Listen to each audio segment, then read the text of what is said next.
ওনার উদ্যোগে মাঠের মধ্যে তো দেখাই যাচ্ছে যে আমাদের বাদুড়িয়ার বাসীর কত উন্নয়ন করেছে এখানকার চেয়ারম্যান সাহেব। তিনি এই মাঠের মধ্যে তার উপার্জন মানে মানুষের গরিব মানুষের টাকা লুট করে মানুষের টেরপোল টাকা সোনা মানে সবকিছু লুট করেছে। লুট করে তিনি এখন বাঁচানোর জন্য মাঠের মাঝখানে গর্ত খুঁড়ে তার মধ্যে তার ওই জমানো সঞ্চয় সব এক জায়গায় করেছে। কিন্তু উন্নয়ন তো বোঝা গেছে কতটা উন্নয়ন হয়েছে, বাংলা বাদুড়িয়ার মানুষ বুঝে গেছে যে উন্নয়ন বলে কিছু তো হয়নি।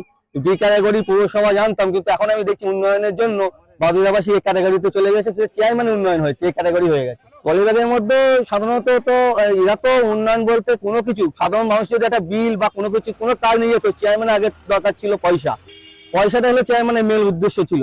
সে সাধারণ মানুষ যদি কোনো প্রকার আজ পর্যন্ত কেউ উপকার পায়নি, যদি ঘরের জন্য কেউ বিল ছাপিয়ে যেত, একটা আমার জনসংখ্যা শোনা যেত 5,000 10,000 তাকে 15,000 20,000 ঘর দেওয়ার নাম করে অনেকে টাকা নিয়েছে।